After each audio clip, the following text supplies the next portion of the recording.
There are little known secret psychological tricks that give billion-dollar brands like Netflix, Apple, Taylor Swift, and even Tony Robbins the unfair advantage. Tricks that make us not just obsessed, but literally addicted. And in this video, I'm going to reveal to you exactly how they do it and how you can start applying these same strategies in your business effective today so that you can start attracting not just followers, but raving fans who are eager to buy and just make your products fly off the shelf. But before we get started, let me just ask you this. What's the number one thing that comes to mind when you think about Nike? Probably just do it. And what about Taylor Swift? She's most known for her fearless self-expression and dominating her breakups. What about Tony Robbins? He's not just a coach. He's created an entire movement with a focus on transformation and personal power. And you're probably thinking, thanks, Captain Obvious. But just imagine this for a second. What if Nike's slogan changed every single week and it would go from just do it to just do it if you feel like it? Or how about Taylor Swift? Imagine she just dropped like a hardcore gangster album called Fearful and Tearful, the breakup album for losers. Or imagine Tony Robbins waddles up on stage 500 pounds heavier and delivers his new speech with quotable moments like take less action, underperform, underdeliver, and accept your life's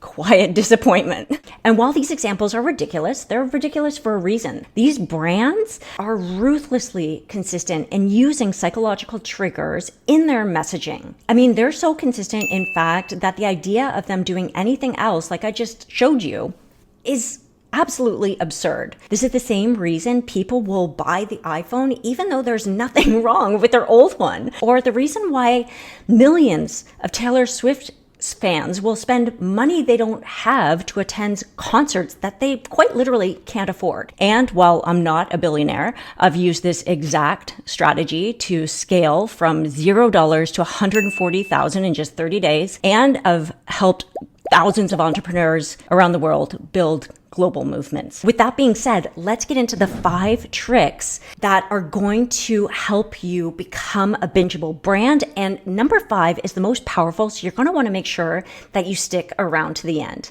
But let's get started with trick number 1 is consistent messaging. So here's the hard truth. If you're always switching direction, getting shiny object syndrome, and always coming up with new ideas and consistently chasing the next best thing, just know that this lack of consistency is quite literally killing your brand. Psychologists will call this the mirror exposure effect.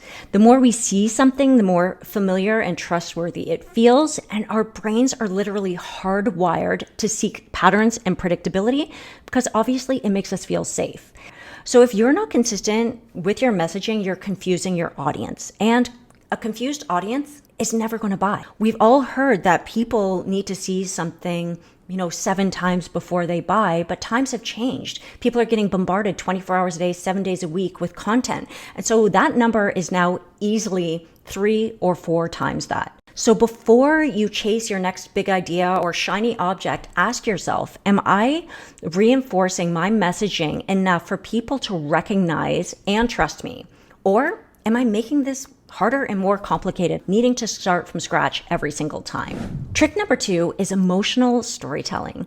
People don't buy from logic. They buy based on how they feel. And that's not just a marketing phrase, that's actual neuroscience. Studies show that our brains make decisions emotionally first, and then we justify it with logic. That's why the world's most addictive brands don't just inform, they use their messaging to compel people to feel something. There's a reason why anyone who's ever attended a Tony Robbins seminar, listened to his events, or read his books can literally recite his entire story. It's the reason why Nike has built an entire empire around the phrase, just do it, even for people who aren't sports fans. It's because they know how to tell stories and fire up the brain's mirror neurons that literally make people feel connected personally to the brand. They evoke emotions that people can't help get addicted. And this isn't just about selling or making your message memorable. It's about helping people remember the most emotionally intense moments. According to the peak end rule, people remember the most emotionally intense moments and the way something ends. That's why the best brands leave an impact with powerful stories that stick. So how are you using the power of storytelling in your messaging? Are you making your audience feel something real, potent, and powerful, or are you just creating random content? Because if they don't feel deeply connected to your messaging, they're not going to stick around. Now here's trick number 3, brand identity for your audience. You see, most marketers are going to tell you to create a brand identity for your brand. But what no one talks about is how to do what the most addictive brands on the planet do. They don't just create an identity for the brand themselves, they create an identity for their audience. And this isn't just good marketing, it's actual human psychology.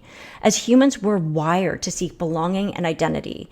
And according to the social identity theory, we define ourselves by the brands, the movements, and the communities we align with. And that's why people don't just use Apple, they're Apple users. That's why people just don't listen to Taylor Swift, they're Swifties. The strongest brands don't just attract customers, they create loyal communities of raving fans. When people become emotionally connected to a brand, it becomes a part of their self-image. And once that happens, they're going to defend, advocate, and stay loyal to the end, because switching brands would mean actually contradicting their very identity. And this is why that Apple versus Android argument gets so bloody intense. People aren't just defending a product, they're defending who they are fundamentally as an individual. So ask yourself, who does someone need to become, or who does someone become when they align with your brand? Are they part of something bigger than just a product, or are you just selling something with no deeper connection? Because the brands that turn customers into movements, repeat customers, and even word of mouth customers are the ones that people stay loyal to for life. Trick number 4, keep your audience guessing. This is why my entire channel is called Bingeworthy Brands, because the cornerstone of every massively successful brand is their ability to hook people and make their content and their products and their business and their brand binge-worthy. They captivate them and keep them coming back for more. And this isn't just good marketing, it's human psychology. Our brain is literally wired to crave anticipation. People remember unfinished stories and open loops more than completed ones.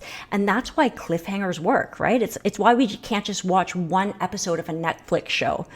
Brands that master this don't just keep us interested, they keep us addicted. Think about when an artist teases a new album, or when Apple drops cryptic hints about the launch of their next iPhone. The brand builds anticipation, so people aren't just paying attention, they're actually waiting and obsessively looking and speculating about what's next. And this isn't just about content, it applies to how people interact with your brand long term. Apple doesn't just sell an iPhone, they're creating an entire ecosystem that keeps you back and binging their products. If you buy an iPhone, you're more likely to buy a MacBook. And if you buy a MacBook, you're more likely to buy an iPad. And if you buy an iPad, you're more likely to buy an Apple Watch. And every single product is designed to seamlessly integrate with the others, keeping you invested. But it's not just about the products themselves. It's also about their messaging and how it's all baked into their messaging. Apple isn't just selling you on why you should buy an iPhone. They're already planting a seed for why you should get a Mac or an iPad or an Apple Watch. Their communication isn't just about a sale. It's about getting you into the brand and invested long term. And so this isn't just about creating a strong hook for your content. It's about the entire journey that you're leading your audience through. So just remember that it's not just about getting them to look at your content. It's about getting them to binge your products and the next and the next. So are you doing things that are unpredictable but still aligned with your messaging to keep people on their toes and excited for what's next? Are you building anticipation through your messaging so that your audience doesn't just follow you, they can't look away?